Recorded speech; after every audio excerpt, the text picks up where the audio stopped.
नमस्कार. आता आपण पाहत आहोत गणेश पुराण क्रीडाखंड आणि अध्याय 51 आहे. त्या 51 ते 60 असे 10 अध्याय आपण आता पाहणार आहोत. तत्पूर्वी करूया गणेशाच्या प्रार्थना एका छोट्याशा संस्कृत स्तोत्राने. दरेतो रोदरं वरः वरं वरे भवक्रं क्षरं कृपाकरं क्षमाकरं मुदकरं यशस्करं मनस्करं नमस्कृतं नमस्करोमि भास्वरम्. अकिंचनार्तिमर्जनं चिरान्तनोक्तिभजनमं पुरारिपूर्वनन्दनं सुरारिगर्भचार्वणं प्रपञ्चानशभीषणं धनञ्जयादिभूषणं कपोलदानवर्णभं भजे पुराणवर्णमम्. आता आपण इथं अध्यायाला सुरुवात करतो आहे. तर काय आहे याची सुरुवात? काशीराजाचे गणेशलोकी प्रयाण. मागच्या अध्यायात त्याला सांगितलं होतं, तुझे अजून 5000 वर्ष राज्य करायचं बाकी आहे, त्यानंतर तू गणेशलोकी जाशील. श्री गणेशाय नमः. 5000 वर्ष काशीराजाने तपश्चर्या केल्यावर माघ शुद्ध चतुर्थी आली. त्या दिवशी मंगळवार होता. सूर्योदयापूर्वी उठून राजाने स्नान संध्या केली. त्याने आप्त मित्र प्रजानन ब्राह्मण या सर्वांच्या भेटी घेतल्या. तो आतुरतेने गणेशलोकी जाण्यासाठी विमानाची वाट पाहू लागला, कारण त्याला सदैव जायचं होतं गणेशलोकाला. म्हणून त्यानं पुढे अजून 5000 वर्ष तपश्चर्या केलेली आहे. इकडे गजाननाने राजास आणण्यासाठी आपल्या मोद आणि प्रमोद नावाच्या 2 दूतांना काशीराजास विमानात बसवून आपल्याकडे आणण्यास सांगितले. त्याप्रमाणे ते दोघे राजाजवळ आले आणि त्याला म्हणाले, राजा, तुझ्यासारखा गणेश भक्त त्रिभुवनात दुसरा नाही. गजाननास वारंवार तुझे स्मरण होते व बाह्य स्वरूप धारण करून ते तुझ्या येथे येऊन राहिले व तुझी त्यांच्यावर भक्ती जडली, म्हणून तुला नेण्यास आम्ही हे विमान आणले आहे. ते ऐकून राजाने आपल्या प्रधानास बोलावून आणले आणि सर्व राज्यकारभार प्रधानाच्या हाती सुपूर्त केला. तो स्वतः स्वदेहाने गणेशलोकी जाण्यासाठी विमानात बसू लागला. जाता जाता वाटेत त्यांना पिशाच्च लोक लागले. तेव्हा काशीराजाने मोद आणि आमोद या गणेशदूतांना हा कोणता लोक आहे असे विचारलेले आहे. इथे अध्याय समाप्त. आता आपल्याला मुंबईला जायचंय, पण रस्त्यात लोणावळा लागतं, पुणा लागतं, कर्जत लागतं. तसं आहे ते की प्रत्येक लोक लागणार वेगवेगळा आणि राजा त्याची माहिती विचारणार आहे. इथे अध्याय संपवलेला आहे. अध्याय 52. काशीराजा गणेश नगरात येतो. देवदूत म्हणाले, राजा, हा भूत प्रेत पिशाच इत्यादी योनीचा हा लोक आहे. विमान आणखीन पुढे गेल्यावर अक्राळ विक्राळ तोंड असलेले मोठमोठ्या जिभा बाहेर आलेले पर्वतासारखे विराट असे महाभयंकर प्राणी राजास दिसले. ते पाहून राजाने प्रश्न केला, हे प्राणी कोणत्या लोकाचे आहेत? त्यावर ते देवदूत सांगू लागले, हा दानवांचा आणि राक्षसांचा लोक आहे. जे कोणी नित्यकर्मे करीत नाहीत त्यांना हा लोक प्राप्त होतो. त्यानंतर ते विमान गंधर्व लोकावरून जाऊ लागले. तेव्हा तेथील रत्नखचित भूमी, सोन्या रुपयाची घरे पाहून राजास मोठा आनंद झाला. तेथील गंधर्व गायन वादनात निपुण होते. पुढे सिद्ध, चारण, यक्ष, गुह्यक वगैरे अनेक लोक त्याच्या दृष्टीस पडले. त्यानंतर देवदूताने त्याला अमरावती दाखवली. अमरावती कोणाची? इंद्राची नगरी अमरावती. त्या मागोमाग अग्निलोक, यमलोक, कुबेरलोक, वरुणलोक, वायुलोक, सूर्यलोक, चंद्रलोक, गोलोक, सत्यलोक इत्यादी एकापेक्षा एक लोक राजाने पाहिले. त्यानंतर ते विष्णूच्या वैकुंठापाशी आले. तो वैकुंठ लोक इतर लोकांपेक्षा रमणीय होता. ते पाहून राजाला मोठा आनंद झाला. त्यानंतर ते शिवलोकावरून पुढे गेले. तेव्हा दाट असा काळोख सर्वदूर पसरलेला होता. परंतु विमान पुढे जात असता कोटी सूर्य प्रकाशमान अशी शक्ती राजाच्या दृष्टीस पडली. एका सूर्याला आपण नजरेने पाहू शकत नाही, तर कोटी सूर्यांचं तेज किती असेल त्याची फक्त कल्पना करा. मग ती शक्ती दृष्टीस पडल्यावर राजाला मूर्छना आली व तो लवकर सावध झाला. पुन्हा तो सावधही झाला. सरते शेवटी अत्यंत दैदिप्यमान असा गणेश लोक त्या दूतांनी राजाला दाखविला. तेथील मंदिरे रत्नखचित आहेत. मंदिरे म्हणजे घरे बरं, तिकडं मंदिराला घर म्हणायची पद्धत आहे त्या काळात. आणखीन दरवाजाला कपाट दिले म्हणजे काय, कपाट दिलं नाही तर दरवाजा बंद केला. आता पण बघा अक्षय तृतीयेला वगैरे टी व्हीला बातमी असते की ह्याची तुमची केदारनाथाची कपाटे उघडली, म्हणजे त्यांचे दरवाजे उघडलेले आहेत. अशी ही मंदिरे रत्नखचित आहेत. तेथे पुरुष आणि स्त्रिया अग्नीप्रमाणे तेजस्वी होत्या. तेथे वायूने श्रमफरियार होत होता. अशा ह्या इक्षुसागराचे तिरी गणेशाची हे कुठं आहे, गणेश लोक इक्षुसागरात आहे. गणेश लोकामध्ये काशीराजाचे विमान आलेले आहे. इथे हा अध्याय समाप्त झाला आहे. ओम गम गणपतये नमः. अध्याय 53. काशीराजाला गणेशाचे दर्शन. ब्रह्मदेव व्यासास सांगतात, पुण्यवान काशीराजाने गणेश लोकात गेल्यावर तेथील इक्षुरसाचे प्राशन केले. आता आपल्याकडं इक्षुदंड म्हणजे उसाला म्हणतात आणि इक्षुरस म्हणजे तो गोड रस.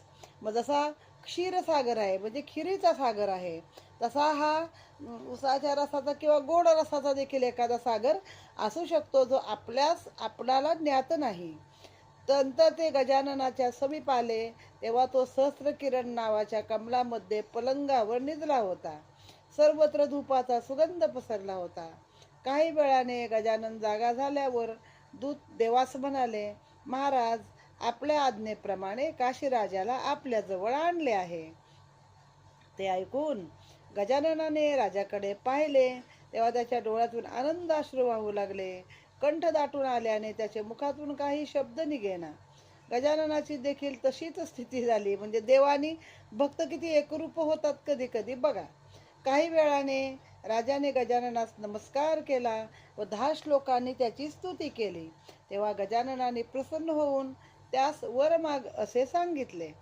त्यावर राजा म्हणाला, देवा, तुझ्या दर्शनाने मी कृतकृत्य झालो आहे. यापुढे मला कधीही जन्म मृत्यू नको, म्हणजे न येवोत, कधीही न येवोत किंवा कधीही येवोत, म्हणजे दोन्ही प्रकारे अर्थ आहे त्याचा. पण मला जन्ममृत्यूच्या फेऱ्यातून सुटव, असाच त्याचा अर्थ येतो आहे. ओम गम गणपतये नमः. त्यानंतर आहे अध्याय 54 वरद गणेश. श्री गणेशाय नमः. अशा प्रकारे काशीराजाची कथा सांगता सांगता व्यास आणि ब्रह्मदेव त्यात रंगून गेले. काशीराजाची आणि गणेशाची भेट होताच दोघांच्याही डोळ्यात अश्रू आले. नंतर पुन्हा आपल्या महोत्कटाच्या कथेकडे ते वळले. म्हणजे ह्या दोघांच्या डोळ्यात पण कथा ऐकताना आणि सांगताना अश्रू आले. कधी कधी आपण पण एखाद्या कथेत तल्लीन होतो आणि आपल्या डोळ्यातून अश्रू गळतात, किंवा एखाद्या देवाचं दर्शन घेतो तेव्हा आपोआप आपल्या डोळ्यातून धारा वाहत असतात. ब्रह्मदेव, आता महोत्कटाची कथा पुढे चालू आहे ना. ब्रह्मदेव व्यासाला, हा पार्वतीच्या श्वासातून निघालेला आहे महोत्कट, ते एका असुराच्या नाशासाठी. ब्रह्मदेव व्यासांना सांगतात, महोत्कटाने भक्ताच्या विनंतीस मान देऊन तो प्रत्येकाचे घरी अनेक प्रतिरूपे घेऊन भोजनास गेला. तेव्हा त्याने मायेने आपल्या इतकीच काशीराजाची प्रतिरूपे केली व तो त्याच्यास प्रत्येक भक्ताच्या घरी भोजन करू लागला. हा प्रकार पाहून सनक सनंदन यांना खूप आनंद वाटला. त्यांचा सर्व गर्व नाहीसा झाला व ते गजाननाला शरण गेले. त्यांनी गजाननाचे एक देवालय बांधले, त्यास वरद गणेश असे नाव दिले. जवळच एक सरोवर उत्पन्न करून त्यास गणेश तीर्थ असे नाव दिलेले आहे. इथे अध्याय समाप्त. ओम गम गणपतये नमः. अध्याय 55 गजाननाची कृपा. नंतर राजाने महोत्कटास शुक्ल ब्राह्मणाच्या घरून भोजन झाल्यावर पालखीतून राजवाड्यात आणण्यासाठी सेवकांना पाठविले. तेव्हा तो शुक्ल ब्राह्मण आणि त्याची पत्नी त्यास पोचवण्यास थोड्या दूरपर्यंत आले. आता हे मागचा अध्यायात आहे बघा रेफरन्स, की हा गरीब ब्राह्मण होता, पण भक्त होता. बाकीचे अनेक असं लाडू मोदक करून गजाननाची वाट पाहत होते, परंतु ह्या लोकांच्या घरी हा पहिला गेला, कुटीजवळ गेला त्यांच्या. मग आता हे पोचवायला आले गजाननाला दूरपर्यंत. पुन्हा परतून आपल्या कुटीजवळ येऊन पाहतात, तर त्या ठिकाणी एक अत्यंत सुंदर असा मोठा वाडा बांधलेला, त्यात अनेक दास दासी धनसंपदा त्यांना दिसून आली. आता ही कुठली गोष्ट आठवते तुम्हाला? सुदाम्याची गोष्ट अशीच आहे बघा, की तो जेव्हा परत गेला कृष्णाकडनं, कृष्णाने त्याला काही दिलं नाही, परीक्षाच बघितली, हा मला कोसतोय का, माझ्या नावानं शिव्या देतोय का. तो म्हटला देवाला काय दोष द्यायचा, माझ्या नशिबात नाही, आणि बिचारा परत आला. बघतो तर त्याची मुलं बायका अशी राजे राजवाड्यासारखे एखाद्या महालात छान कपडे ते अंगावर घालून स्वागताला उभे होते. म्हणजे सुदामा नगरीच तयार करून दिली एक त्याला कृष्णानं. तसाच इथला हा कथेचा रेफरन्स मला दिसतो आहे. परत मग गजानन पालखीतून राजवाड्याकडे जात असता नरांतकाने काशीराजाच्या नाशाकरता पाठविलेले शूर आणि चपळ या नावाचे 2 राक्षस राजाला मारण्यासाठी त्याच्यावर धावून आले.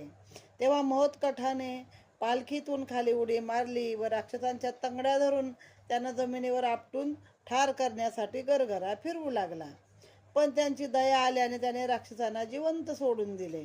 ते पाहून काशीराजा म्हणाला, हे देवा, हे महान अपराधी असताना तू त्यांना जीवदान दिलेस. अर्थात प्राण्याच्या सुखदुःखाला किंवा जन्ममृत्यूला तुझीच इच्छा कारणीभूत आहे, यामध्ये काही शंका नाही. इथे हा अध्याय समाप्त. ओम गम गणपतये नमः. त्यानंतर आहे अध्याय 56. नरांतक युद्धाला निघतो. शूर आणि चपळ या दोघांना महोत्कटाने जिवंत सोडल्यानंतर ते दोघे नरांतकाकडे आले आणि त्यांनी महोत्कटाचा पराक्रम त्या राक्षसाला सांगितला. ते ऐकून तो नरांतक द्वेषाने थरथर कापू लागला. त्याने एक महाभयंकर अशी गर्जना करून आपल्या सैन्यास युद्धासाठी सज्ज होण्याची आज्ञा दिली. थोड्याच वेळात त्याची चतुरंग सेना सज्ज होऊन आली. मोठे मोठे अतिरथी, महारथी, दैत्य, हत्ती, घोडे शस्त्रसज्ज असे होऊन आपापल्या रथातून आले. सर्व सैन्य जमल्यावर नरांतकाने ती प्रचंड सेना आपल्या बरोबर घेऊन तो काशीराजाच्या नगरासमीप येऊन उभा राहिला. इथे हा अध्याय समाप्त झाला. ओम गम गणपतये नमः. अध्याय 57. नरांतकाचे काशीराजाशी युद्ध. नरांतकाने आपल्या सैन्यासह नगरास वेढा दिला आहे हे पाहून सुरक्षा सैनिकांनी राजाकडे जाऊन त्याला हे वर्तमान सांगितले. तेव्हा राजाने आपले सैन्य सिद्ध केले व गजाननाची मनोभावे पूजा करून तो शत्रूशी युद्ध करण्यास निघाला. दोघांची सैन्य समोरासमोर आल्यावर नरांतकाचे सैन्य पाहून राजाचा प्रधान त्यास म्हणाला, राजा, एवढ्या प्रचंड सैन्यापुढे आपला निभाव लागेल असे मला वाटत नाही. तेव्हा आपली 4ही मुत्सद्दी माणसे पाठवून नरांतकाशी तह करावा. वेळ पडल्यास महोत्कटासही त्याचे स्वाधीन करावे. राजा आणि प्रधानाचा इकडे असा विचार चालू असताच तोच शत्रू सैन्याने नगराच्या आत शिरून घरेदारे जाळण्यास सुरुवात केली. ते ऐकून राजा प्रधानास म्हणाला, आमच्या डोळ्यासमोर आमच्या देखत प्रजेची विटंबना करून आमची घरदारे जाळली जात आहेत. अशा वेळी विचार कशाचा करायचा. इतके बोलून तो आपल्या सैन्यासह नरांतकाच्या सैन्यावरती तुटून पडला. त्याने अगणित बाणांचा वर्षाव शत्रू सैन्यावर केला तेव्हा कित्येक राक्षस मरून पडले, कित्येक जखमी झाले. राजाच्या सैन्याने सुद्धा मोठ्या धैर्याने युद्ध करून नरांतकाच्या सैन्याला मागे रेटले. ते सैन्य माघार घेऊ लागले. आपला विजय होत आहे हे पाहून काशीराजा शत्रूचा पाठलाग करत एकटाच त्या सैन्यात शिरला. तेव्हा काशीराजा एकटाच आहे असे पाहून नरांतकाच्या सैन्याने वेढा घालून त्यास जिवंत धरले आणि आपल्या राजाकडे आणले. तेव्हा नरांतकास फार आनंद झाला. आपले उद्दिष्ट साध्य झाले असे त्याला वाटले. महोत्कटाशी आपला काही संबंध नाही असा विचार करून राजास आपल्या रथात घालून दैत्य सैन्य मोठ्या आनंदाने परत निघाले. इथे हा अध्याय समाप्त. अध्याय 58. कालपुरुषाने नरांतकाचा पराभव केला. काशीराजाला शत्रू सैन्याने धरून नेले. ही बातमी राजाची पत्नी अंबाईला कळल्याबरोबर ती दुःखाने आकांत करू लागली आणि म्हणू लागली, या महोत्कटाच्या बोलण्यावर विश्वास ठेवून राजाने नरांतकाचे युद्ध केले.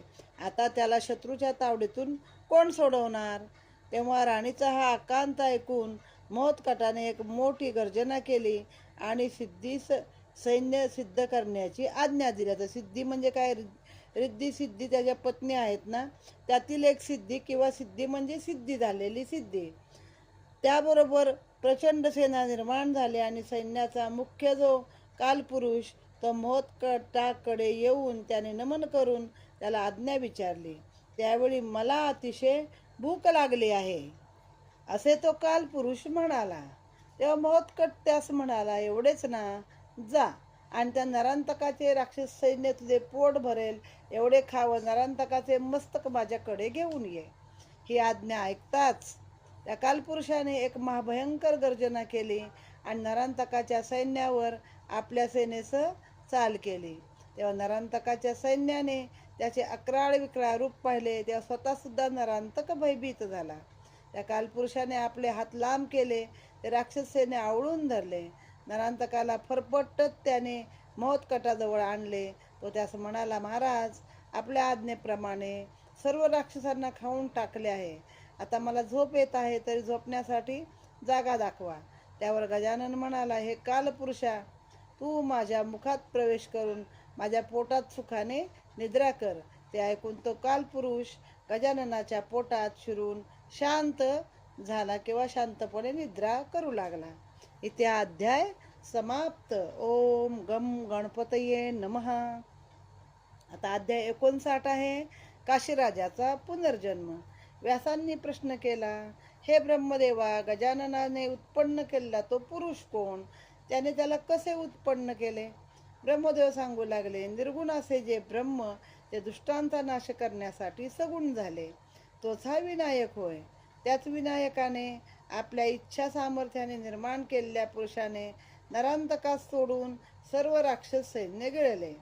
त्यात अमात्य पुत्रास काशीराजाही त्याच्या पोटात गेला होता. आता सगळेच धरले, त्यात ते अमात्यंत काशीराजा पण गेला होता. हे पाहून विनायकाने पोटात एक बालक निर्माण केले व त्या बालकाने राजास विनायकाच्या केसाच्या मुळाच्या छिद्रातून बाहेर जाण्याची वाट दाखवली. तेव्हा राजा बालक आणि अमात्य पुत्र त्यातून बाहेर पडला. तेव्हा त्यांनी पूर्वीप्रमाणेच आपले नगर आनंदात आहे आणि विनायक आपल्यासमोर क्रीडा करत आहे असे दिसून आले.